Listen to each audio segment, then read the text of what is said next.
año 1415 de la era cristiana.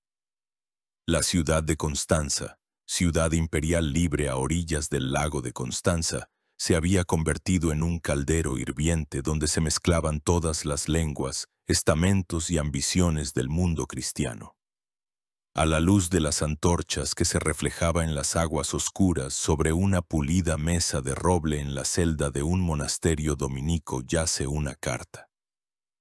Su sello de lacre con la imagen del águila imperial aún no ha sido roto, pero son precisamente estas pocas líneas, ocultas en su interior, este salvoconducto expedido por el propio rey Segismundo de Luxemburgo, las que llevan en sí las semillas no solo de una guerra, sino de toda una época de fuego y sangre que devorará el corazón de Europa durante 2 largas décadas.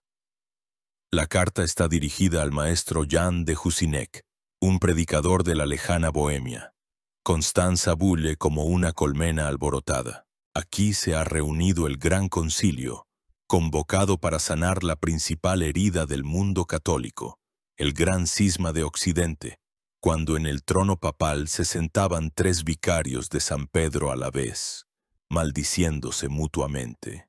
Cardenales con mantos púrpuras, obispos con mitras preciosas, abades cuyos monasterios poseen tierras comparables a reinos, teólogos cuyas disputas son capaces de sacudir las mentes desde París hasta Cracovia. Todos estaban aquí. Junto a ellos llegaron monarcas, príncipes, embajadores, caballeros, mercaderes, usureros y tras ellos un séquito innumerable de sirvientes, médicos, escribas, prostitutas y espías. El aire está impregnado del olor a incienso, a perfumes caros, a sudor de caballo y a carne asada. En las tabernas el vino del Rin corre a raudales, se forjan alianzas, se tejen intrigas, se deciden los destinos de tronos y de pueblos enteros.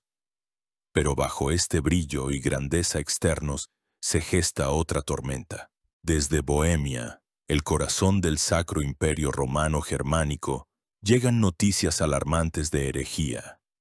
Sobre un predicador que se ha atrevido a afirmar que la autoridad de las Sagradas Escrituras está por encima de la autoridad del Papa. Que la Iglesia debe ser pobre como los apóstoles y no poseer riquezas incalculables. Que las indulgencias que perdonan los pecados a cambio de monedas sonantes son un engaño y un sacrilegio. El nombre de este predicador es Jan Hus. Sus palabras, pronunciadas en lengua checa en la abarrotada capilla de Belén en Praga, se convirtieron para miles de personas en una revelación, la voz de una verdad largamente esperada. Para los jerarcas de la Iglesia, sin embargo, eran un veneno que socavaba los cimientos mismos de su poder y autoridad. Y aquí está él, en Constanza. Un hombre no muy alto, delgado, de mirada penetrante y una mata de cabello oscuro. Ha venido voluntariamente para defender su doctrina, creyendo en la justicia del concilio y en la inviolabilidad de la palabra real, sellada por aquel mismo salvoconducto. Segismundo de Luxemburgo, rey de Hungría y Alemania, futuro emperador, le garantizó personalmente su seguridad en el camino a Constanza, durante su estancia allí y en el camino de regreso a Praga. Pero en esta ciudad, donde la política y la teología se entrelazaban en un nudo inextricable, la palabra del rey resultó ser tan frágil como el hielo otoñal sobre el lago. En los pasillos los cardenales susurraban que, tratándose de un hereje, ningún juramento tenía validez. Cada día, el cerco alrededor de Hus se estrecha. Sus disputas se convierten en interrogatorios, sus argumentos en acusaciones. El salvoconducto se convierte en un trozo de pergamino inútil. La libertad es reemplazada por el encarcelamiento en la torre húmeda y fría del castillo de Gottlieben. Y entonces, el 6 de julio de 1415, llega el desenlace. En la plaza frente a la catedral de la ciudad, en presencia de toda la nobleza, tanto espiritual como secular, se dicta sentencia a Jan Hus. Se le declara hereje impenitente. Sobre su cabeza colocan un capirote de papel con la imagen de demonios y una inscripción que lo declara heresiarca. Se le priva de su orden sacerdotal, raspándole simbólicamente la piel de las yemas de los dedos, y luego lo entregan a las autoridades seculares. La multitud sigue a los guardias hasta las puertas de la ciudad, a un prado donde ya se ha levantado una alta pira. Cuando las llamas comienzan a lamer sus pies, Hus canta un salmo. Su voz no tiembla, muere con una oración en los labios. Cuando el fuego se extingue, los verdugos recogen meticulosamente sus cenizas y las arrojan a las aguas del Rin, para que no quede ni rastro del hereje, para que no haya una tumba a la que sus seguidores puedan acudir. Pero se equivocaron. Pensaron que, al destruir el cuerpo, matarían la idea. Pero la llama de la pira de Constanza no fue el final, fue el comienzo. Este fuego volará sobre montañas y bosques, llegará a Bohemia y encenderá allí un incendio que arderá durante casi 20 años. Será el incendio de la primera reforma europea. Será el incendio de las guerras husitas.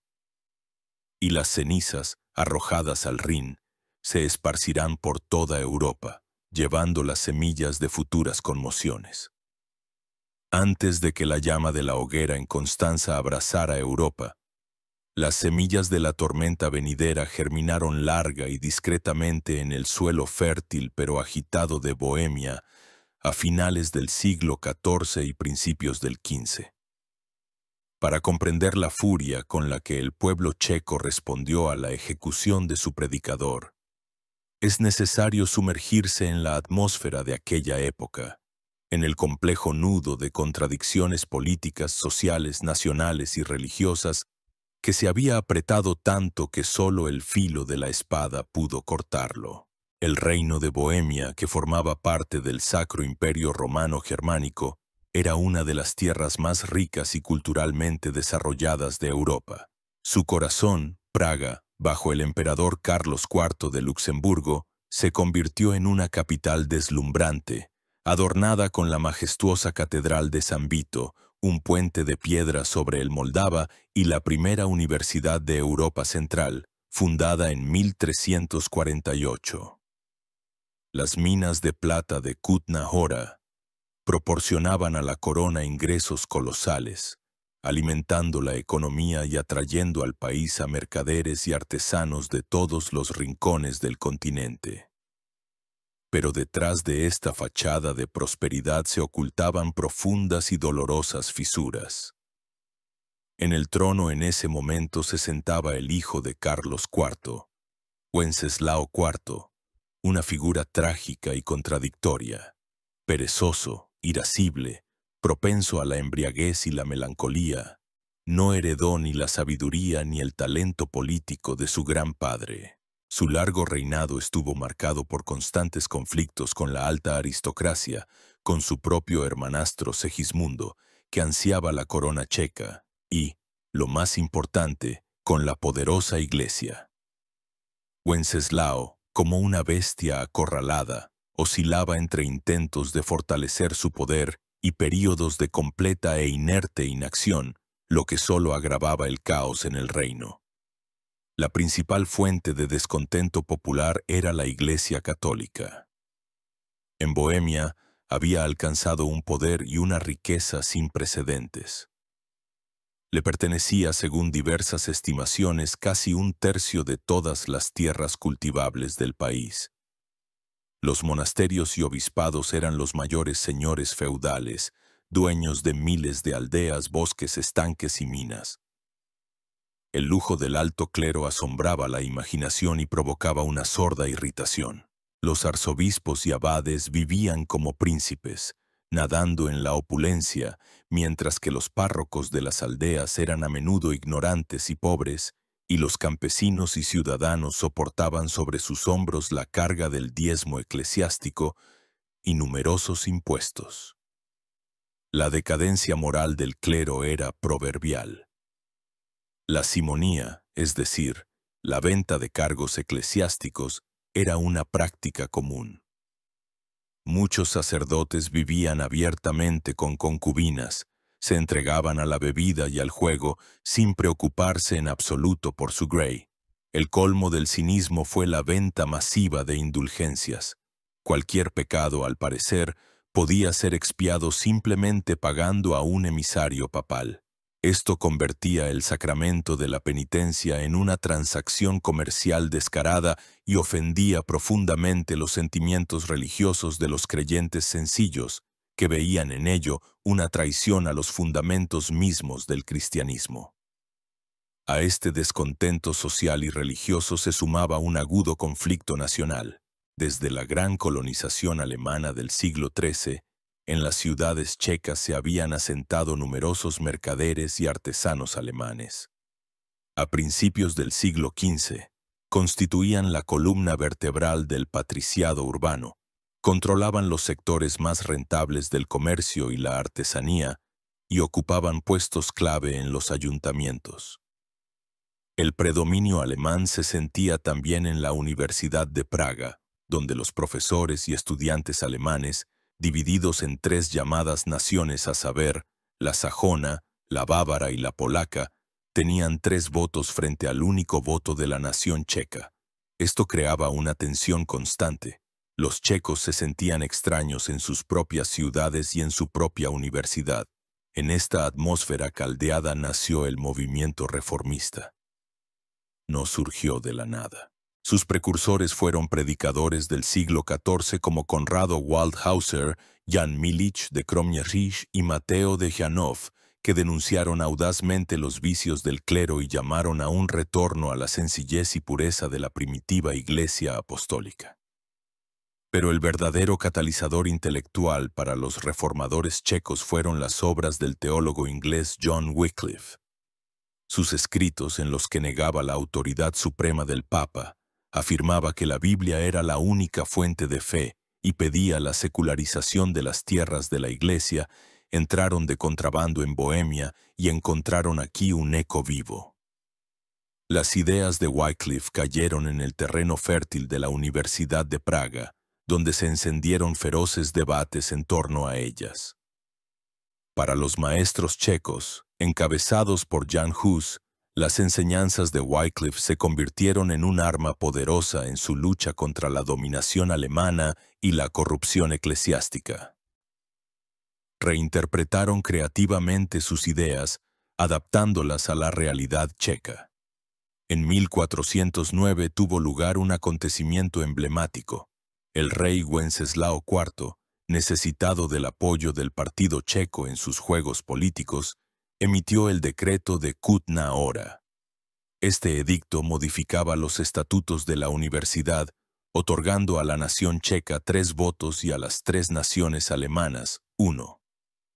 Fue una victoria aplastante para los checos. En señal de protesta, los profesores y estudiantes alemanes, varios miles de personas, abandonaron Praga y fundaron una nueva universidad en Leipzig. La Universidad de Praga se convirtió en el centro del pensamiento nacional checo y su rector pronto fue elegido Jan Hus. Así, en el momento de la convocatoria del concilio en Constanza, Bohemia se asemejaba a un barril de pólvora. Los campesinos sufrían la opresión feudal y eclesiástica. Los ciudadanos estaban descontentos con el predominio del patriciado alemán. La pequeña nobleza, o Slachta, miraba con envidia las enormes posesiones de la Iglesia. La intelectualidad nacional anhelaba la autoafirmación cultural y política, y sobre todo ello, un poder real débil y vacilante. Todos estos grupos de población, con diferentes objetivos e intereses, se unían en un rechazo común al orden existente, cuyo símbolo se había convertido en una iglesia enriquecida y moralmente corrupta. Solo les faltaba una bandera, un símbolo y un mártir. Y el concilio de Constanza, al enviar a Jan Hus a la hoguera, se lo dio todo. La ejecución del predicador fue la chispa que encendió la ira acumulada durante décadas y la convirtió en el fuego purificador y, al mismo tiempo, destructivo de una guerra nacional. Para comprender toda la profundidad y la tragedia de las guerras husitas, es imposible pasar por alto la figura del hombre cuyo nombre se convirtió en su bandera y su muerte en un grito de guerra. Jan Hus no fue ni un general ni un revolucionario en el sentido moderno de la palabra. Fue un teólogo académico, un sacerdote, un maestro universitario que, movido por su conciencia y su búsqueda de la verdad, se encontró en el epicentro de una tormenta histórica que cambió el destino de su pueblo y anticipó las grandes conmociones religiosas del siglo XVI.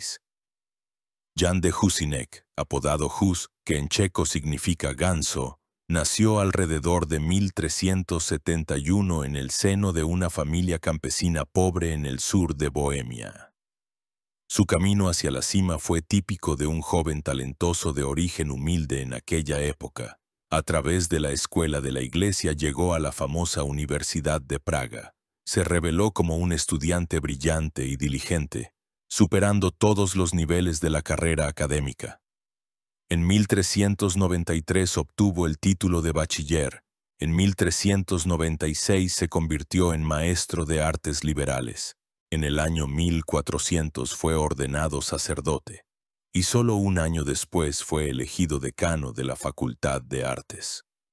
La cima de su carrera universitaria fue su elección como rector en 1409, tras la promulgación del decreto de Kutná Hora. Sin embargo, la verdadera vocación de Hus no residía tanto en el silencio de las aulas académicas como en el púlpito de la iglesia. En 1402 fue nombrado párroco y predicador de la capilla privada de Belén en el casco antiguo de Praga. Este era un lugar inusual. La capilla había sido fundada específicamente para predicar en la lengua vernácula checa, y esto determinó su enorme popularidad. Pronto llegó a albergar hasta a 3000 personas, y gente de todos los rincones de Praga e incluso de las aldeas circundantes acudía en masa para escuchar a su maestro Jan. Fue aquí, en la capilla de Belén, donde se reveló su talento como orador ardiente y líder espiritual. Sus sermones no eran secas disertaciones teológicas. Hus hablaba al pueblo en su idioma, de manera sencilla y apasionada, abordando los problemas más acuciantes. Fustigaba sin piedad los vicios que reinaban en la sociedad y en primer lugar en la iglesia. La codicia y el lujo de los prelados, la embriaguez y la lujuria de los sacerdotes, la simonía, la venta de indulgencias, todo ello se convertía en el blanco de sus airadas denuncias. No llamaba al derrocamiento del poder ni a la revuelta. Llamaba a una purificación moral, a un retorno a los ideales del cristianismo primitivo, a una vida según los preceptos de Cristo. Sostenía que la verdadera iglesia no era la jerarquía visible encabezada por el Papa, sino la comunidad invisible de todos los verdaderos creyentes, cuya cabeza es el propio Cristo. El apoyo intelectual para Hus, como ya se ha dicho, fueron las obras de John Wycliffe. Hus no fue un ciego copista del reformador inglés. Compartía muchas de sus ideas clave, como la supremacía de las Sagradas Escrituras, la crítica al poder papal y a las riquezas de la Iglesia. Sin embargo, en algunas cuestiones, por ejemplo, en la doctrina de la transubstanciación, es decir, la conversión del pan y el vino en el cuerpo y la sangre de Cristo durante la Eucaristía, Hus se mantuvo en posiciones más ortodoxas. No obstante, para sus enemigos la mera conexión con el nombre de Wycliffe, condenado como hereje, era motivo suficiente para las acusaciones. El conflicto fue creciendo gradualmente. Al principio, el arzobispo de Praga, Zbigniew Zajíc, trató a Hus con benevolencia, pero a medida que la popularidad del predicador aumentaba y sus declaraciones se radicalizaban, especialmente después de condenar la venta de indulgencias para una guerra que el Papa libraba contra el rey de Nápoles, la paciencia de las autoridades eclesiásticas se agotó. En 1412, Hus fue excomulgado y Praga fue puesta bajo interdicto, es decir, la prohibición de celebrar todos los servicios y sacramentos eclesiásticos. Para librar a la ciudad de la maldición papal, Hus abandonó voluntariamente la capital y pasó unos 2 años en el exilio en los castillos de sus protectores de la nobleza checa. Durante estos años no cesó en su actividad. Predicaba al aire libre para miles de campesinos, Y fue en esta época cuando sus ideas alcanzaron su más amplia difusión entre el pueblo. También escribió mucho, creando sus obras principales, incluido un tratado titulado Sobre la Iglesia, o De Ecclesia, que se convirtió en la quinta esencia de sus puntos de vista reformistas. Además, Hus hizo una enorme contribución al desarrollo de la lengua checa, llevando a cabo una reforma ortográfica e introduciendo los signos diacríticos, es decir, signos sobre las letras que aclaran la pronunciación, lo que hizo que la escritura checa fuera más cómoda y accesible. En 1414, Hus se enfrentó a una elección fatídica. El emperador Segismundo preparando el concilio de Constanza para superar el cisma papal. Invitó también a Hus para que pudiera exponer y defender sus puntos de vista. Segismundo le prometió total seguridad, expidiéndole el famoso salvoconducto. Sus amigos le disuadieron de hacer el viaje, presintiendo el peligro, pero él, convencido de su rectitud y creyendo en el poder de la verdad, decidió ir. Vio en ello una oportunidad para llevar sus ideas a todo el mundo cristiano. Al llegar a Constanza pronto se dio cuenta de que había caído en una trampa. Los padres conciliares no tenían intención de entrar en una disputa teológica con él. No querían un diálogo, sino una retractación. A pesar del salvoconducto, fue arrestado y encarcelado. El proceso contra Hus fue una parodia de la justicia. Se le presentó una lista de tesis heréticas, arrancadas de sus libros, y se le exigió una retractación total e incondicional. Hus estaba dispuesto a admitir su error si se lo demostraban con las sagradas escrituras, pero se negó a retractarse ciegamente de lo que creía. Su respuesta fue que no podía ir en contra de su conciencia. Su firmeza y valentía ante la muerte causaron una enorme impresión incluso en sus enemigos. El 6 de julio de 1415, subió a la hoguera. Su ejecución no fue una derrota, sino una grandísima victoria moral. Pasó de ser un simple predicador a un mártir nacional, un símbolo de la lucha por la verdad, la fe y la justicia. La noticia de su quema, al llegar a Bohemia, fue recibida como un insulto y una traición inauditos. La copa de la ira popular se desbordó. La persona de Jan Hus, su vida dedicada al servicio de la verdad y su muerte como mártir, se convirtieron en el catalizador que transformó el sordo descontento en una abierta rebelión armada. Su nombre, inscrito en los estandartes de guerra, guiaría a la batalla a campesinos y ciudadanos que convirtieron sus guadañas y mayales en un arma temible contra las legiones de hierro de los cruzados. Parecía que tras la ejecución de Jan Hus, y un año después la de su fiel compañero Jerónimo de Praga, los jerarcas eclesiásticos en Constanza podían respirar aliviados. La herejía había sido condenada, sus líderes eliminados, pero se equivocaron garrafalmente. La noticia de los acontecimientos en Constanza, al llegar a Bohemia, tuvo el efecto de una bomba.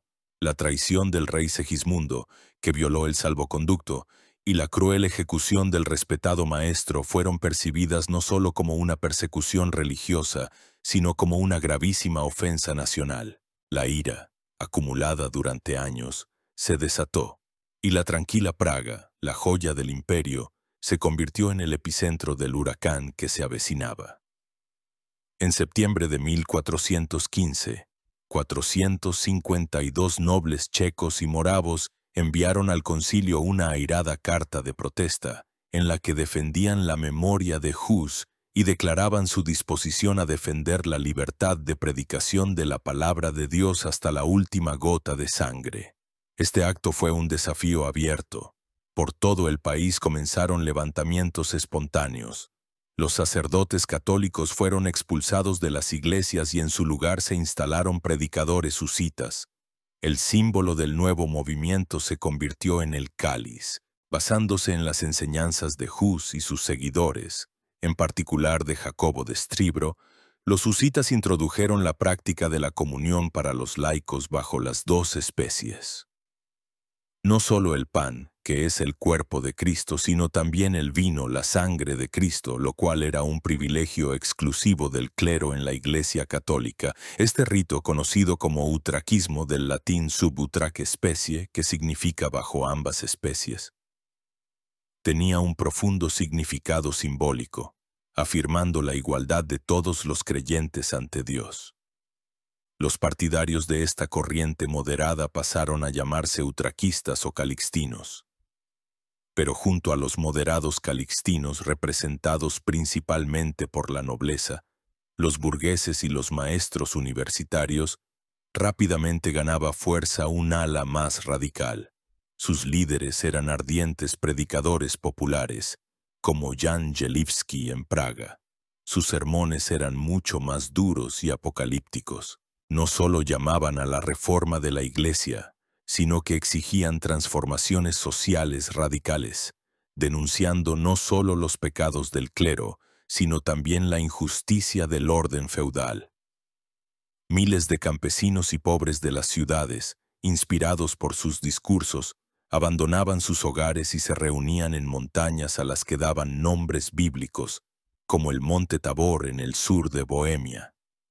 Allí crearon campamentos, comunidades fortificados, donde la propiedad era común, y todos vivían esperando la inminente segunda venida de Cristo y el establecimiento del reino de Dios en la tierra. A estos radicales se les empezó a llamar taboritas. La situación en Praga se caldeaba por momentos. El rey Wenceslao IV, asustado por la magnitud del movimiento, intentaba maniobrar. Bajo la presión de su hermano Segismundo y del Partido Católico, intentó devolver a los sacerdotes católicos a las iglesias de Praga y disolver las comunidades husitas. Esta decisión fue la gota que colmó el vaso. El 30 de julio de 1419, se convirtió en el día que pasó a la historia como la primera defenestración de Praga. Esa mañana, el predicador radical Jan Jelivsky ofició una misa en la iglesia de Nuestra Señora de las Nieves. Tras su apasionado sermón, una enorme multitud armada de sus feligreses se dirigió al ayuntamiento de la Ciudad Nueva, en la Plaza de Carlos, para exigir la liberación de varios husitas arrestados el día anterior. La procesión llevaba al frente un ostensorio con el cáliz, lo que le confería el carácter de una procesión religiosa. Cuando la multitud llegó al ayuntamiento, desde la ventana de uno de los concejales, hostil a los husitas, se arrojó una piedra que golpeó las sagradas formas. Esta fue la señal para la explosión. La multitud enfurecida, liderada por Jelivsky y, según algunas fuentes, por el joven noble Jan Žižka, tomó el ayuntamiento por asalto. Los miembros del consejo municipal, incluido el alcalde, fueron capturados y arrojados sin piedad por las ventanas sobre las lanzas y picas de la multitud que esperaba abajo. Los que sobrevivieron a la caída fueron rematados de inmediato. La sangrienta masacre de los representantes del poder real fue un acto de rebelión abierta. Al enterarse de lo sucedido, el rey Wenceslao IV, que se encontraba en su residencia de campo, se enfureció, pero fue incapaz de hacer nada. La conmoción fue tan grande que, según las crónicas, le provocó un ataque de apoplejía, del que murió apenas 2 semanas después, en agosto de 1419. La muerte del rey creó un vacío de poder. El heredero legítimo al trono era su hermano Segismundo, el hombre a quien toda la Bohemia husita consideraba un traidor y el asesino de Jan Hus. Para la inmensa mayoría de los checos, su ascenso al trono era absolutamente inaceptable. La defenestración de Praga y la muerte del rey fueron el punto de no retorno. El conflicto se convirtió en una guerra civil y religiosa a gran escala. El movimiento husita, que hasta entonces había sido más bien una amplia oposición, se consolidó finalmente como una fuerza revolucionaria.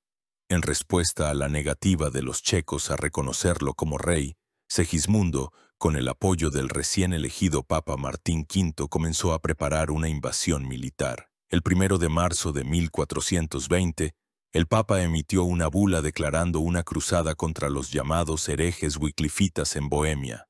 De toda Europa, de Alemania, Austria, Hungría, Polonia, Italia, caballeros, mercenarios y aventureros ávidos de gloria, botín y la absolución papal comenzaron a afluir bajo los estandartes de Segismundo.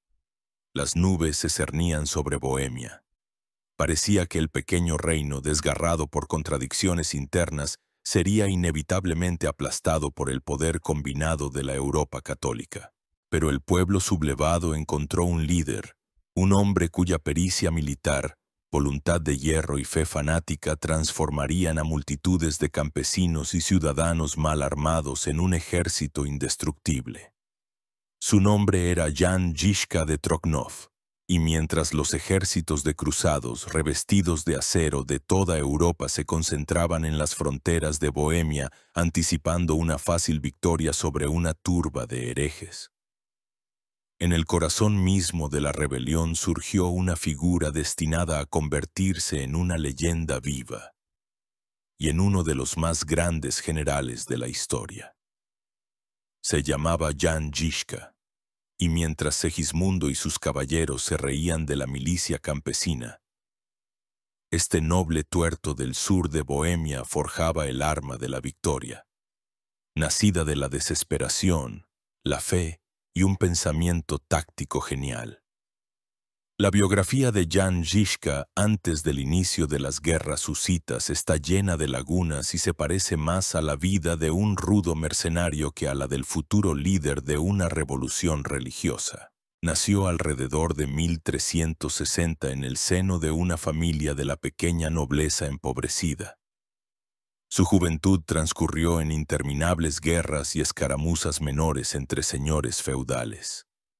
Sirvió en la corte del rey Wenceslao IV, pero, al parecer, perdió su modesta propiedad y durante un tiempo incluso se dedicó al bandidaje al frente de una pequeña banda, luchando contra la poderosa familia de los Rosenberg, enemigos del rey. Probablemente fue en una de las numerosas refriegas donde perdió su ojo izquierdo. Más tarde, en busca de fortuna, es posible que luchara como mercenario del lado de los polacos contra la orden teutónica y, según algunas versiones, participó en la famosa batalla de Grunwald de 1410. Esta rica y brutal experiencia militar, adquirida en los más diversos rincones de Europa, lo formó como un comandante pragmático, despiadado y, al mismo tiempo, increíblemente ingenioso. Cuando estalló la rebelión en Bohemia, Žižka tenía ya unos 60 años, una edad muy respetable para la época. No era un teólogo ni un predicador, pero las ideas de Hus sobre la justicia social y la ley divina, superior a la humana, calaron hondo en su alma. Se unió al ala radical de los husitas y se convirtió en uno de los organizadores y líderes militares de la comunidad del Monte Tabor. Fue allí, en ese bastión de los taboritas, donde se reveló en toda su plenitud su genio militar. Žižka comprendía perfectamente que su ejército, compuesto principalmente por campesinos y artesanos armados con mayales, guadañas y hachas, no podría enfrentarse a la caballería acorazada en campo abierto. Se necesitaba una nueva táctica que anulara la ventaja del enemigo y convirtiera las debilidades de los husitas en su fuerza. Y Žižka creó esa táctica. Su base se convirtió en el famoso Wagenburg, una fortificación móvil hecha de simples carros de campesinos. Fue una solución genial en su simplicidad. Antes de la batalla, cientos de carros, especialmente reforzados con gruesos tablones, se encadenaban formando un círculo o un cuadrilátero, creando una fortaleza móvil inexpugnable. Entre los carros se dejaban pasajes para los contraataques. La tripulación de cada carro constaba de 15 a 20 combatientes, entre los que había ballesteros tiradores con cañones de mano o piszczali, guerreros con mayales, alabardas y ganchos especiales para derribar a los caballeros de sus sillas. Dentro del Wagenburg se situaba la artillería, cañones de campaña ligeros que los husitas aprendieron a utilizar con una eficacia sin precedentes. La táctica de batalla estaba ensayada al detalle. El Wagenburg tomaba una posición ventajosa, por lo general en una elevación, y esperaba el ataque. La caballería, la flor y nata de la milicia europea, se lanzaba con desprecio contra los carros de los campesinos, pero su ímpetu furioso se estrellaba contra el muro de carros. Los caballos se asustaban, chocaban contra las fortificaciones, y los propios caballeros se convertían en un blanco perfecto para los ballesteros, tiradores y artilleros que disparaban un fuego huracanado desde sus refugios. Cuando el ataque flaqueaba y el enemigo se desconcertaba, a una señal de Žižka se soltaban las cadenas y la infantería salía del Wagenburg en un contraataque. Armados con los terribles mayales de guerra, es decir, mayales con púas de hierro, los husitas asestaban golpes espantosos, rompiendo armaduras y quebrando huesos. El enemigo, desmoralizado y habiendo sufrido grandes pérdidas, solía huir en pánico. El primer gran enfrentamiento demostró la eficacia de esta táctica. En marzo de 1420, en Sudomierz, un pequeño destacamento husita bajo el mando de Žižka, que contaba con solo unos 400 hombres, incluidas mujeres y niños, fue rodeado por un destacamento de 2000 caballeros selectos de la Orden de San Juan. Žižka refugió a su destacamento entre dos estanques y se protegió por el frente con una docena de carros. Todos los ataques de los caballeros fueron repelidos. Al anochecer, los cruzados, habiendo sufrido grandes pérdidas, se vieron obligados a retirarse. Esta victoria tuvo un enorme significado moral, demostrando que se podía vencer a los caballeros. Pero el verdadero triunfo de Žižka fue la defensa de Praga durante la Primera Cruzada. En el verano de 1420, el enorme ejército de Segismundo, que contaba, según diversas estimaciones, con entre 50 y 100.000 hombres, asedió la capital de Bohemia. La posición clave que dominaba la ciudad era la colina de Vítkov. Žižka, con un pequeño destacamento de taboritas, la ocupó y en un tiempo récord construyó allí fortificaciones primitivas pero resistentes. El 14 de julio de 1420 los cruzados lanzaron el asalto decisivo. La caballería pesada alemana atacó las laderas de la colina, pero fue recibida con fuego y una resistencia desesperada de los husitas. En el momento decisivo, cuando los defensores ya estaban al límite de sus fuerzas, la milicia de Praga acudió en su ayuda. El ataque de los cruzados se estancó y se retiraron en pánico. La victoria en la colina de Vítkov salvó a Praga y condujo al fracaso total de la Primera Cruzada. El desmoralizado ejército de Segismundo, que sufría de disputas internas y problemas de abastecimiento, pronto se desintegró. Jan Žižka se convirtió en un héroe nacional, el líder militar reconocido de todo el movimiento husita. Su autoridad era indiscutible. La disciplina de hierro que estableció en su ejército se basaba en un estricto código militar y en una idea religiosa común. Era implacable con los enemigos de la fe, los monasterios católicos, las ciudades que permanecían leales a Segismundo, pero al mismo tiempo era justo con sus soldados, compartiendo con ellos todas las penalidades de la vida de campaña. Incluso después de quedarse completamente ciego en 1421, tras ser herido en su segundo ojo durante el asedio del castillo de Rabí, no abandonó el mando. El general ciego continuó dirigiendo a su ejército, orientándose por los informes de sus ayudantes, y cosechó una victoria tras otra, infundiendo un terror supersticioso en sus enemigos. Su genio convirtió al ejército husita en la maquinaria militar más avanzada y eficaz de su tiempo, que durante muchos años aterrorizaría a toda Europa.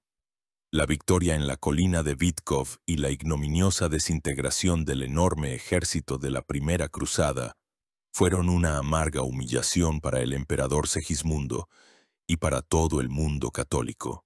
Sin embargo, no pensaban rendirse. La amenaza que emanaba de Bohemia era demasiado grande. La herejía husita podía, como una plaga, extenderse a las tierras vecinas. Por lo tanto, en los años siguientes, toda la fuerza militar del Sacro Imperio Romano Germánico y del Papado se lanzó contra el pequeño reino checo. Una tras otra, se organizaron otras 4 grandes cruzadas, pero cada una de ellas, en lugar de aplastar a los husitas, solo los templó en el fuego de las batallas y cubrió sus armas de nueva gloria. La Segunda Cruzada comenzó ya en el otoño de 1421. Segismundo reunió un nuevo ejército y volvió a invadir Bohemia, esta vez desde el este, desde Moravia. Simultáneamente, desde el oeste, desde Meissen, avanzó otro ejército de cruzados. El principal objetivo de Segismundo era la rica ciudad de Kutná-Hora, con sus minas de plata. Jan Žižka, con su ejército de taboritas, acudió en su ayuda. En diciembre de 1421, tuvo lugar una encarnizada batalla a las puertas de la ciudad. Por la noche, los mercenarios alemanes dentro de Kutná-Hora, que simpatizaban con Segismundo, abrieron las puertas y el ejército de Žižka quedó rodeado. En esta situación, aparentemente desesperada, el general ciego demostró una maestría táctica asombrosa. Formó a sus tropas en columna, cubiertas por los flancos con un Wagenburg, y combatiendo, utilizando toda la potencia de su artillería, rompió las filas de las fuerzas superiores del enemigo. Segismundo, creyendo que los husitas estaban derrotados y en fuga, ocupó triunfalmente la ciudad, pero Žižka solo se había retirado para reagruparse. Ya a principios de enero de 1422, habiendo recibido refuerzos, atacó por sorpresa al ejército de los cruzados. En la batalla de Nebovidi y luego en Německý Brod, los husitas infligieron una derrota aplastante a las tropas de Segismundo. El ejército de los cruzados fue aniquilado y huyó en pánico, abandonando todo su tren de bagajes. La Segunda Cruzada terminó con un fracaso aún más estrepitoso que la primera.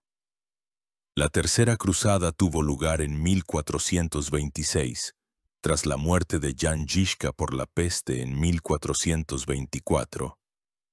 Parecía que el ejército husita, privado de su genial líder, se debilitaría. El mando de los taboritas lo asumió un general y sacerdote no menos talentoso, Procop el Calvo, llamado así porque, a diferencia de otros sacerdotes, se afeitaba la barba. Bajo la égida del legado papal, se reunió un nuevo y enorme ejército, compuesto por tropas de los príncipes sajones, austriacos, silesianos y otros príncipes alemanes. Los cruzados asediaron la ciudad de Ústí nad Labem. Hacia ellos se dirigió un ejército husita unificado bajo el mando de Procop el Calvo, que contaba con unos 25.000 hombres. El 16 de junio de 1426 tuvo lugar una de las batallas más sangrientas de las guerras husitas. Los caballeros alemanes seguros de su victoria, desmontaron y asaltaron el Wagenburg husita. Se desató una terrible carnicería. Los husitas se defendieron desesperadamente, utilizando artillería, cañones de mano y sus mortíferos mayales. Después de que varios ataques fueran repelidos con enormes pérdidas para los cruzados, Procop el Calvo dio la orden de contraatacar. La caballería y la infantería husita se abalanzaron sobre el enemigo, exhausto y desmoralizado. La batalla se convirtió en una masacre. El ejército de los cruzados fue prácticamente aniquilado. La victoria en Ústí nad Labem demostró que el ejército husita, incluso sin Žižka, seguía siendo una fuerza temible. La Cuarta Cruzada siguió ya en 1427. Al frente del ejército se pusieron el elector de Brandeburgo, Federico I, y el legado papal, el cardenal Henry Beaufort. Los cruzados asediaron la ciudad de Tachov. Sin embargo, al conocerse la noticia de la aproximación del ejército husita bajo el mando de Procop el Calvo y Procop el Menor, otro hetman, cundió el pánico en el campamento de los sitiadores. Los caballeros, que habían oído hablar de los horrores de la batalla de Ústí nad Labem, Simplemente no pudieron soportar la tensión nerviosa.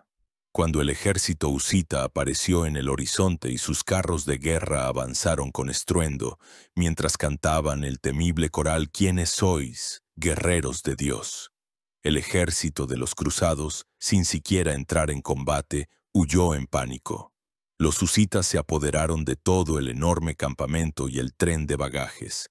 El último y quinto intento de aplastar a Bohemia por la fuerza de las armas se llevó a cabo en 1431.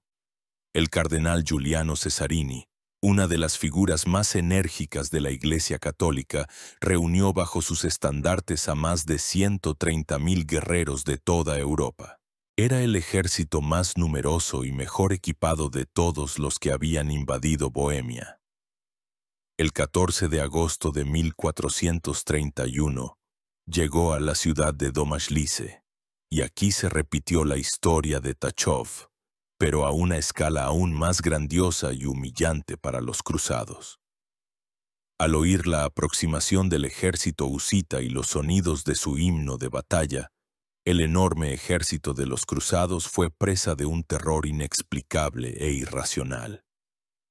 Sin esperar siquiera a ver al enemigo, los caballeros y la infantería echaron a correr.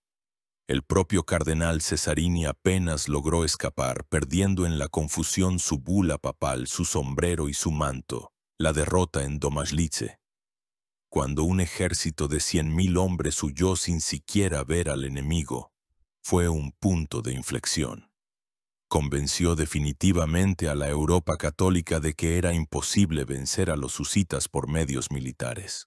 El miedo a los invencibles guerreros de Dios era tan grande que reunir una nueva cruzada se hizo prácticamente imposible.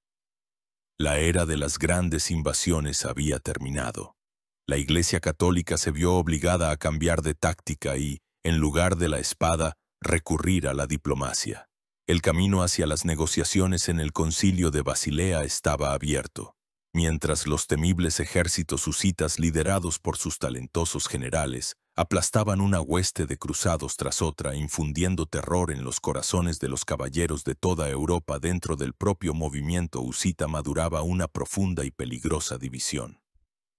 Las victorias sobre el enemigo común solo suavizaban temporalmente las contradicciones internas, pero tan pronto como la amenaza externa disminuía, afloraban desacuerdos fundamentales en cuestiones de fe, política y estructura social. La Bohemia husita no era un estado monolítico, sino más bien un caldero hirviente en el que se cocían los intereses de clases y grupos completamente diferentes, unidos solo por el odio a Roma y a Segismundo.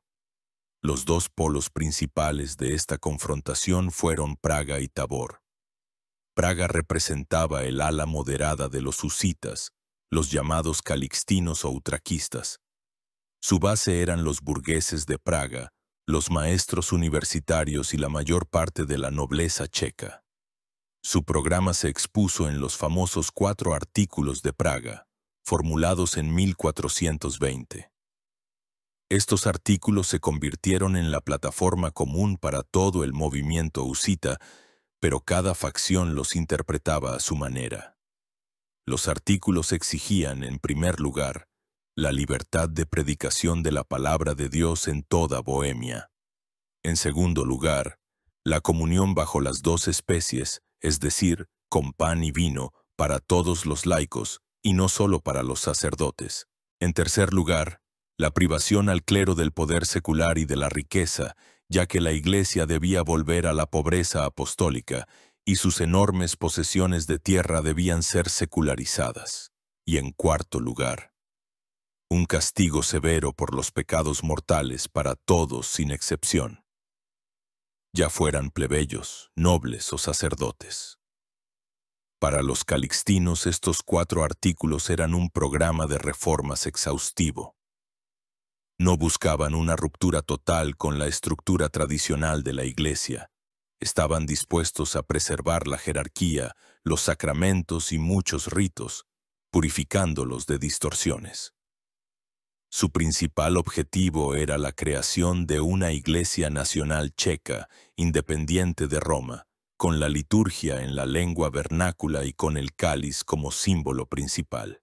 En el plano social, no deseaban cambios radicales, sino solo redistribuir las riquezas de la Iglesia en su propio beneficio. Los nobles ansiaban las tierras de los monasterios y las ciudades el control de las propiedades eclesiásticas dentro de sus muros, y ocupar el lugar del patriciado alemán en el gobierno. Tabor, la ciudad campamento fortificada en el sur de Bohemia, era el corazón del ala radical de los husitas. Los taboritas, en su mayoría campesinos, artesanos y nobles pobres, iban mucho más lejos que los de Praga.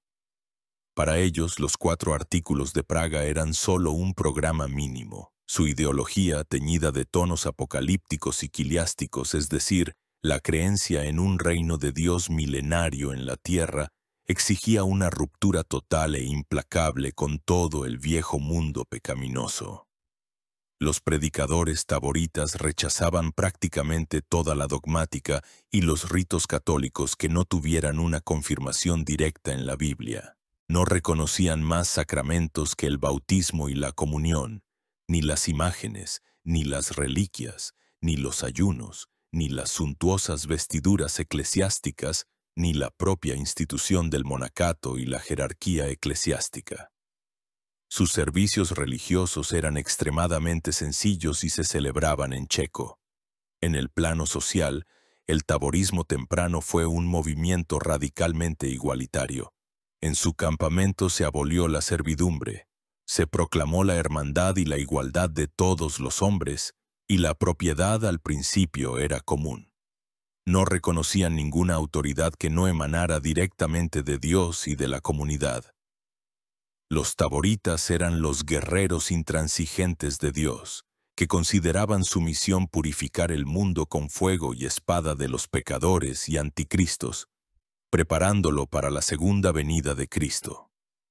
Entre estos 2 polos existían otros grupos, por ejemplo, los orevitas que más tarde, tras la muerte de Žižka, se autodenominaron los huérfanos. Ocupaban una posición intermedia, pero militarmente solían actuar junto a los taboritas. Esta profunda diferencia de objetivos y cosmovisión conducía inevitablemente a conflictos. Los de Praga miraban con horror y repugnancia a los fanáticos de Tabor, que destruían monasterios e imágenes y temían su radicalismo social. Los taboritas, a su vez, despreciaban a los tibios burgueses y nobles de Praga, acusándolos de traicionar la causa de Dios y de tener intereses egoístas. Varias veces este conflicto interno desembocó en enfrentamientos armados abiertos. Ya en 1421, Jan Žižka, en un esfuerzo por unificar fuerzas, tuvo que reprimir por la fuerza a las sectas más extremistas dentro del propio Tabor, como los picardos y los adamitas, que negaban todos los sacramentos. En 1424 se llegó a una verdadera guerra civil, y en la batalla de Malešov, el ejército de Jan Žižka, compuesto por taboritas y orevitas, derrotó por completo a las fuerzas unidas de los de Praga y la nobleza calixtina. Solo la muerte de Žižka por la peste en el otoño de ese mismo año impidió su marcha sobre Praga y la aniquilación total del partido moderado. A pesar de las reconciliaciones temporales ante la amenaza de las cruzadas, el abismo entre Praga y Tabor seguía creciendo. La nobleza y la burguesía calixtinas, enriquecidas con las tierras secularizadas de la Iglesia y cansadas de una guerra interminable que destruía el comercio y la economía, se inclinaban cada vez más por un compromiso con el mundo católico. Los taboritas y los huérfanos, por el contrario, consideraban cualquier acuerdo con los anticristos una traición. Fue precisamente esta división, este cansancio mortal de una parte del movimiento y el inflexible radicalismo de la otra, lo que finalmente selló el trágico final de las guerras husitas. Los enemigos de los husitas, incapaces de vencerlos en el campo de batalla, encontraron la clave de la victoria en su discordia interna. Tras la muerte de Jan Žižka en 1424, el júbilo reinó en el bando de los enemigos de los husitas. Parecía que, con la desaparición del genio ciego, la indestructible maquinaria de guerra de los taboritas y los huérfanos debía desmoronarse. Pero sus esperanzas no se cumplieron. El movimiento sacó de sus filas a un nuevo líder, no menos destacado, aunque de un carácter completamente diferente. Se llamaba Prokop y pasó a la historia con los apodos del Grande o el Calvo. Bajo su liderazgo, las guerras husitas entraron en su fase más agresiva y aterradora para Europa. Prokop era una personalidad extraordinaria. A diferencia de Žižka, no era un guerrero por vocación. Procedente de una acomodada familia de Praga, recibió una excelente educación en la Universidad de Praga. Viajó mucho por Europa y fue ordenado sacerdote. Inicialmente pertenecía al partido moderado, utraquista, pero los horrores y la injusticia de la guerra, así como un profundo sentimiento religioso, lo llevaron al campamento de los taboritas. No era un genio militar del nivel de Žižka, pero poseía un brillante talento organizativo, pensamiento estratégico y era un líder carismático, capaz de inspirar y guiar a las masas. En 1426 fue elegido líder político y militar principal de los taboritas, convirtiéndose de hecho en el comandante en jefe de los ejércitos de campaña husitas unificados. Con la llegada de Prokop el Grande al poder, la táctica de los husitas cambia radicalmente. Si bajo Žižka las guerras tenían un carácter mayormente defensivo, ya que los husitas defendían su tierra de las invasiones de los cruzados, ahora ellos mismos pasan a la ofensiva. Prokop se dio cuenta de que una defensa interminable agotaba los recursos de Bohemia, devastada por años de conflicto. La guerra debía trasladarse al territorio enemigo. Así comenzó la era de las llamadas cabalgadas hermosas o gloriosas.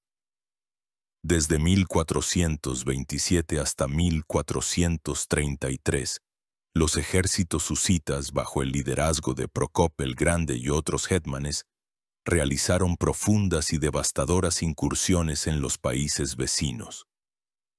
Silesia, Sajonia, Baviera, Franconia, Austria y Hungría. Estas campañas perseguían varios objetivos. En primer lugar, era una forma de hacer que el enemigo pagara por la guerra. Los husitas se abastecían de alimentos, forraje, armas y dinero mediante el saqueo de las tierras enemigas, liberando a la propia Bohemia de la carga de mantener el ejército. En segundo lugar, era una estrategia de intimidación. Al devastar las tierras alemanas y austriacas, los husitas pretendían socavar la posibilidad misma de organizar nuevas cruzadas, creando una zona de amortiguación de tierra quemada alrededor de Bohemia y obligando a los príncipes imperiales a pedir la paz. En tercer lugar, era una especie de propaganda revolucionaria. Junto con los guerreros iban los predicadores que difundían las ideas husitas entre la población de los países vecinos, encontrando eco entre los campesinos y ciudadanos descontentos. La escala de estas campañas era asombrosa. Los ejércitos husitas, magníficamente organizados y curtidos en la batalla, penetraron profundamente en Alemania, llegando hasta Nuremberg, Leipzig e incluso las costas del mar Báltico. Quemaban monasterios, castillos y ciudades que les ofrecían resistencia e imponían enormes contribuciones a las que se rendían sin luchar. Para los habitantes de estas tierras, los husitas eran un verdadero azote de Dios, la encarnación del terror y la destrucción. Su aparición provocaba el pánico y su coral de batalla, ¿quiénes sois, guerreros de Dios?, se convirtió en sinónimo de una derrota inminente. Los caballeros europeos, habiendo sufrido tantas derrotas aplastantes en batallas abiertas, a menudo simplemente no se atrevían a enfrentarse a los ejércitos husitas, prefiriendo quedarse tras los muros de las fortalezas. El apogeo del poderío militar husita y el triunfo de Prokop el Grande fue, como ya se ha mencionado, la batalla, o más bien, la no batalla, de Domažlice en 1431, cuando el enorme ejército de la Quinta Cruzada se dispersó ante el solo rumor de la aproximación de los husitas. Esta victoria incruenta tuvo consecuencias colosales. Demostró definitivamente a toda Europa que una solución militar al problema husita era imposible. Procop el Grande se reveló no solo como un general, sino también como un político visionario. Comprendiendo que la guerra eterna no podía ser un objetivo, fue uno de los primeros en abogar por negociaciones con la Iglesia Católica en pie de igualdad. Fue él quien encabezó la delegación husita que en 1433 viajó al concilio eclesiástico de Basilea. Su aparición allí causó furor. El temible líder de los herejes, ante quien temblaba toda Alemania, se presentó ante los padres del concilio como un teólogo culto y un hábil diplomático, defendiendo con firmeza y argumentos las posiciones husitas. La era de las cabalgadas hermosas bajo el liderazgo de Procop el Grande fue la cima del poderío militar y político de la Bohemia husita. Los husitas radicales no solo defendieron brillantemente su fe e independencia, sino que obligaron a toda Europa a contarlos como una fuerza seria. Sin embargo, estos mismos éxitos llevaban en sí las semillas de la futura tragedia. La guerra interminable, aunque victoriosa, había agotado terriblemente al país, y la disposición de Procop y otros líderes taboritas a negociar fue percibida por los elementos más intransigentes como un signo de debilidad. Mientras que para los moderados calixtinos, los propios taboritas y sus campañas se habían convertido en el principal obstáculo en el camino hacia la anhelada paz. La derrota de la Quinta Cruzada en Domažlice en 1431 no fue para el mundo católico solo otra derrota militar, sino un profundísimo shock psicológico.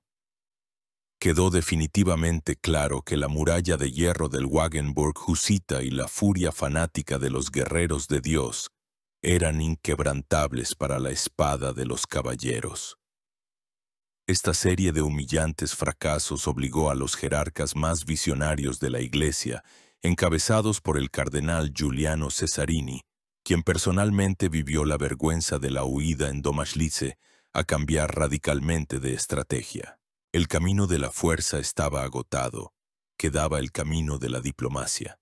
El escenario para esta nueva batalla, donde en lugar de espadas debían cruzarse argumentos, fue el concilio eclesiástico que se inauguró en la ciudad suiza de Basilea. El concilio de Basilea fue en sí mismo un fenómeno único. Se desarrolló bajo el signo del conciliarismo, un movimiento dentro de la Iglesia que afirmaba la supremacía de un concilio ecuménico sobre el poder del Papa.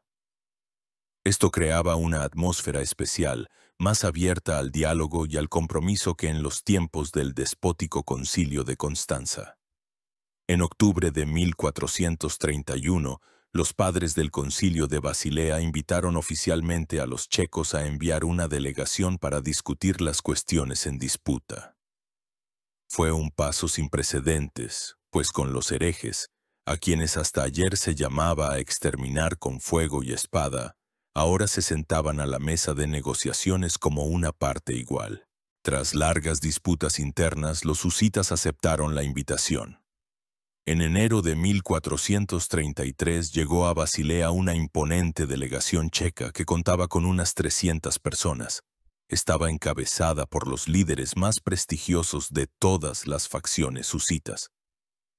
Procop el Grande por los taboritas, Jan Rokycana, el arzobispo de Praga elegido pero no confirmado por Roma por los calixtinos, Nicolás de Pelhřimov por los teólogos taboritas y el inglés Peter Payne, un seguidor de Wycliffe que había encontrado refugio en Bohemia. Su aparición en la ciudad causó una enorme impresión. Teólogos y príncipes europeos observaban con asombro y temor a los temibles líderes cuyos nombres se asociaban con sangre y destrucción. Las negociaciones duraron varios meses y fueron extremadamente tensas. Los husitas, cuya posición fue expresada principalmente por Procop el Grande, se mantuvieron firmes en su programa, los 4 artículos de Praga. Exigían su reconocimiento total e incondicional no solo para Bohemia, sino para todo el mundo cristiano.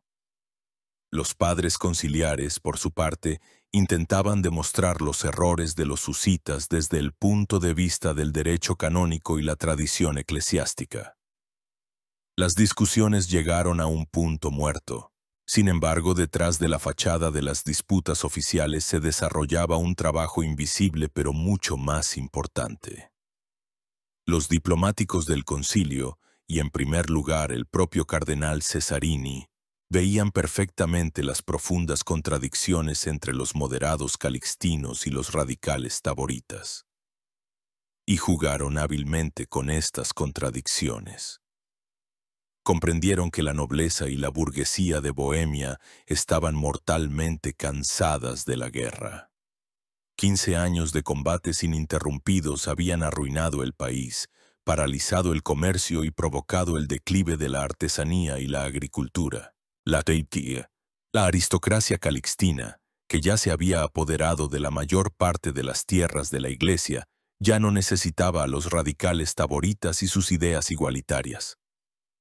Ansiaban la paz, la estabilidad y la legitimación de sus nuevas posesiones, y para ello necesitaban la reconciliación con el resto de Europa. Sintiendo este cansancio y disposición al compromiso, los padres conciliares cambiaron de táctica.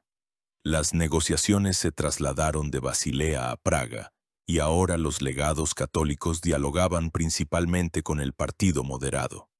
El resultado de estas negociaciones separadas fue un documento conocido como los Compactos de Praga, acordado en noviembre de 1433. Fue una obra maestra del compromiso diplomático. Formalmente, los compactos satisfacían las demandas de los husitas, pero con tales salvedades que prácticamente vaciaban su contenido revolucionario. El concilio aceptaba permitir la comunión bajo las dos especies, es decir, el cáliz, en el reino de Bohemia para quienes lo desearan, pero con la aclaración de que la comunión bajo una sola especie también era verdadera. Se reconocía la libertad de predicación, pero el predicador debía ser aprobado por sus superiores eclesiásticos. La cuestión de la secularización de las tierras de la Iglesia se dejaba de facto a discreción de los propios checos, lo que legalizaba la apropiación ya realizada. El artículo más vago era el relativo al castigo de los pecados, lo que abría un amplio margen para la interpretación. Para los calixtinos, esto fue una gran victoria. Obtenían lo principal, el reconocimiento oficial de su iglesia y del anhelado cáliz, además de conservar las riquezas que habían tomado. Era el camino hacia la paz y la reintegración en el mundo cristiano en condiciones honorables. Pero para los taboritas y los huérfanos, los compactos de Praga fueron una traición monstruosa. Veían en este acuerdo de los moderados con los anticristos una renuncia a todos los ideales de la revolución husita. Para ellos el compromiso era imposible. Procop el Grande y otros líderes radicales rechazaron los compactos y comenzaron a prepararse para una nueva guerra. Pero esta vez su enemigo no eran los cruzados. Su enemigo eran sus antiguos hermanos de armas. El cansancio mortal de una parte del pueblo husita y la intransigencia de la otra conducían inexorablemente a un desenlace fratricida. Se selló una alianza entre los moderados calixtinos y los católicos leales checos. Su objetivo común era simple y terrible: destruir definitivamente el poderío militar de Tabor, que ahora se había convertido en el principal y único obstáculo en el camino hacia la paz. El presagio de la tragedia venidera flotaba en el aire de Bohemia en la primavera de 1434. Después de largos y dolorosos años de lucha contra un enemigo externo, después de innumerables victorias logradas hombro con hombro bajo el estandarte del cáliz, el pueblo husita se encontraba al borde de la guerra más terrible, una guerra fratricida. La aceptación de los compactos de Praga por parte de los moderados calixtinos fue la línea que dividió definitivamente a los antiguos aliados en dos bandos irreconciliables. Por un lado estaba la coalición de la nobleza utraquista y católica, apoyada por los burgueses de Praga que ansiaba la paz a cualquier precio. Por otro, los ejércitos de campaña unidos de los radicales, taboritas y huérfanos, que consideraban cualquier compromiso con Roma una traición a la causa de Dios y a la memoria de Jan Hus. El acto final del drama debía desarrollarse en el campo cerca de la pequeña aldea de Lipani. Las fuerzas de ambos bandos eran aproximadamente iguales, pero su composición y moral diferían notablemente. El ejército de la llamada Liga de los Señores, es decir, la coalición utraquista católica, bajo el mando del experimentado general Divish Borek de Miletinek, contaba con unos 13.000 infantes y 1.200 jinetes. Su núcleo estaba formado por la caballería pesada de los señores checos, y la infantería se reclutó entre ciudadanos y mercenarios. Estaban bien armados y, lo más importante, luchaban por un objetivo claro: el fin de una guerra agotadora y la restauración del orden. El ejército de los radicales, liderado por los dos Prokops, el grande de los taboritas y el menor de los huérfanos, era algo más pequeño, con unos 10.000 infantes y 700 jinetes. Pero eran veteranos de docenas de batallas, guerreros de Dios curtidos que no conocían la derrota. Su moral era alta, pero su táctica basada en una defensa inexpugnable en el Wagenburg era bien conocida por el enemigo. Además, el propio Divish Borek había sido un hetman husita y conocía todos los puntos fuertes y débiles de sus antiguos compañeros de armas. El 30 de mayo de 1434. Los dos ejércitos se encontraron en una amplia llanura no lejos de Chesky Brod. Los radicales, fieles a su probada táctica, construyeron inmediatamente un Wagenburg en una suave colina, lo fortificaron con un foso y artillería, y se dispusieron a esperar el ataque. Estaban seguros de su inexpugnabilidad. Se dice que Prokop el Grande miraba con desprecio a las fuerzas enemigas, declarando que esos señores de pacotilla no se atreverían a atacarlos. Sin embargo, Divish Borek no tenía intención de lanzar a su caballería a un asalto suicida contra el Wagenburg. Había preparado para los taboritas una trampa mortal, basada en el conocimiento de su psicología. Por la mañana, el ejército de la coalición inició un débil intercambio de artillería. Luego, tras varias horas de bombardeo infructuoso, Borek dio una orden que, desde fuera, parecía el inicio de una retirada en pánico. Sus tropas comenzaron a retroceder lentamente y como en desorden. Fue un cálculo genial y cruel. Los taboritas, al ver la huida del enemigo, pensaron que sus adversarios habían flaqueado, como ya había ocurrido tantas veces con los cruzados. En sus filas se oyeron gritos de que el enemigo huía y que había que perseguirlo. A pesar de las advertencias de los viejos y experimentados comandantes, el ansia de batalla y el desprecio por el enemigo prevalecieron. Prokop el Grande, cediendo al impulso general, dio la orden fatal de abrir el Wagenburg y comenzar la persecución. Era exactamente lo que esperaba Divish Borek. Tan pronto como la infantería taborita y su escasa caballería salieron de la protección de sus carros y se lanzaron ladera abajo, las tropas en retirada de la coalición se dieron la vuelta de repente. Desde detrás de las colinas, donde estaba oculta en una emboscada, la caballería pesada de los señores se abalanzó sobre los taboritas. El ataque fue rápido e implacable. Los radicales, privados de su principal ventaja, el campamento fortificado, se encontraron en campo abierto contra jinetes revestidos de acero. Sus formaciones de batalla fueron inmediatamente arrolladas. Las filas traseras de los taboritas intentaron retroceder hacia el Wagenburg, pero ya era demasiado tarde. La caballería de la coalición irrumpió en el campamento abierto y la batalla se convirtió en una masacre despiadada. Los veteranos taboritas lucharon con la desesperación de los condenados. Sabían que no habría piedad. En lo más reñido del combate, hombro con sus guerreros, cayeron sus dos líderes, Prokop el Grande y Prokop el Menor. Al final del día todo había terminado. El ejército de los husitas radicales dejó de existir. Las pérdidas de los taboritas y los huérfanos fueron catastróficas. Unos 2000 muertos, muchos fueron hechos prisioneros y más tarde ejecutados cruelmente, siendo encerrados por centenares en graneros y quemados vivos. La batalla de Lipani no fue solo una derrota militar, fue el fin de toda una era. Puso un punto sangriento en la historia del movimiento husita radical. Tabor, como fuerza militar y política, fue aplastada. Los invencibles guerreros de Dios no fueron aniquilados por cruzados extranjeros, sino por las manos de sus propios compatriotas checos. Esta batalla despejó el camino para la aprobación final de los compactos de Praga y la reconciliación de la Bohemia husita moderada con la Europa católica.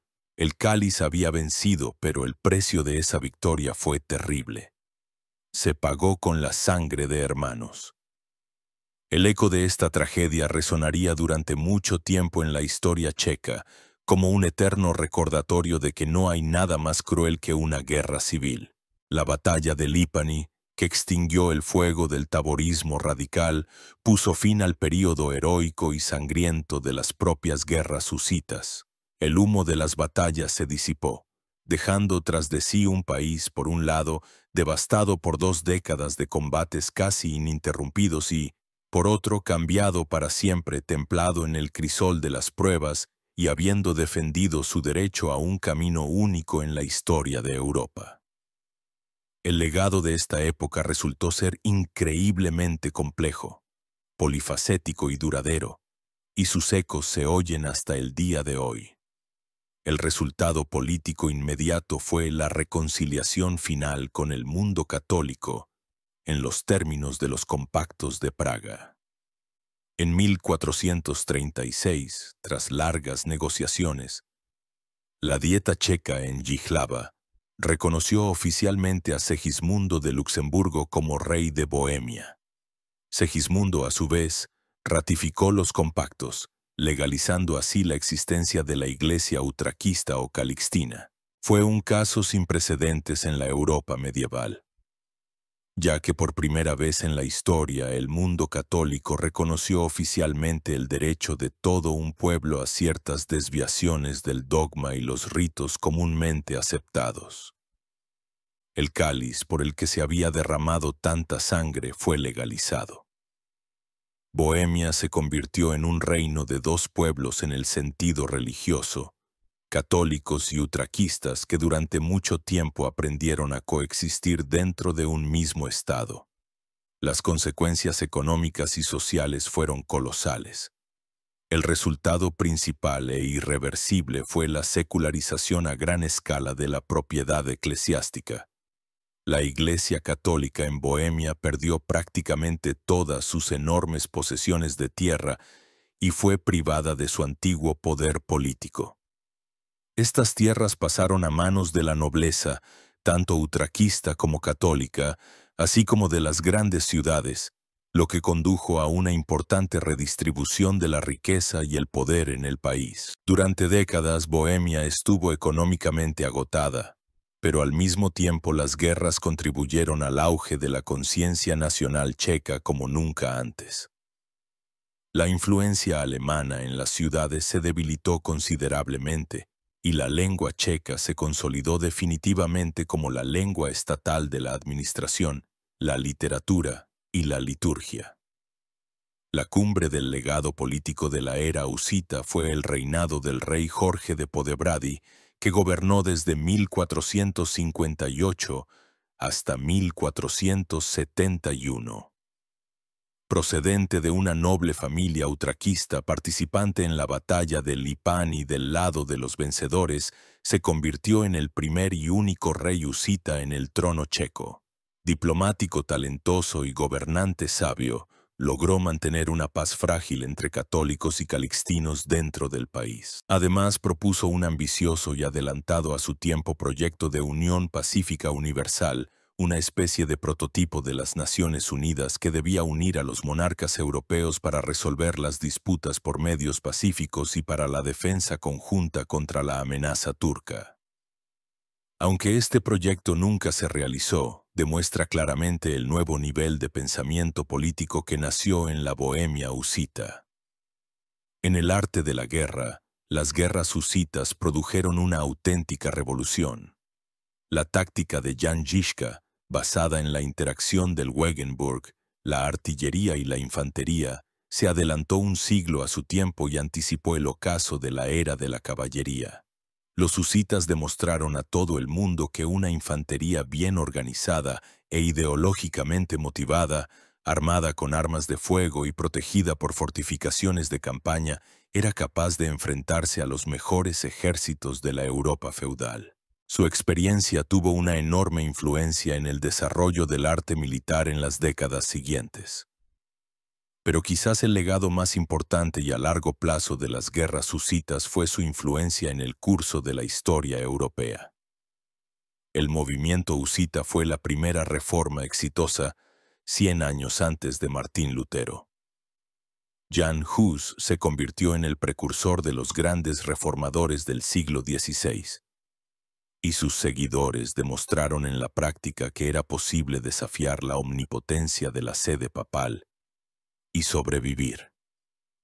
Crearon un precedente que inspiró a las generaciones posteriores de luchadores por la libertad religiosa y nacional. Cuando Lutero comenzó su lucha, descubrió con sorpresa que muchas de sus nuevas ideas ya habían sido expresadas por el maestro checo y, según se dice, exclamó: «Todos somos husitas sin saberlo». Así, las guerras husitas no son un simple conflicto local de la Bohemia medieval, son un punto de inflexión en la historia europea, el prólogo de las grandes conmociones de la Edad Moderna. Es una saga trágica y majestuosa sobre la lucha por la fe y la justicia, sobre el nacimiento de la conciencia nacional, sobre generales geniales y profetas fanáticos, sobre victorias impensables y masacres fratricidas. La llama encendida en Constanza no se extinguió en el fragor de la batalla de Lipany, solo se ocultó para, un siglo después, estallar con nueva fuerza por toda Europa, cambiando para siempre su mapa religioso, político y cultural. Y en el centro de este huracán histórico permanecerá para siempre la imagen de un simple predicador checo con un ganso en su escudo, y la de sus seguidores, los guerreros de Dios, que con el cáliz en una mano y el mayal en la otra se atrevieron a desafiar a todo un mundo. Gracias por dedicar su tiempo a este largo y, espero, fascinante viaje a una de las épocas más dramáticas de la historia europea. Si le ha gustado este relato, suscríbase al canal, deje sus comentarios y comparta sus pensamientos sobre el legado de las guerras husitas. Su apoyo es la mejor recompensa por el trabajo realizado. Nos esperan muchas más historias asombrosas e instructivas.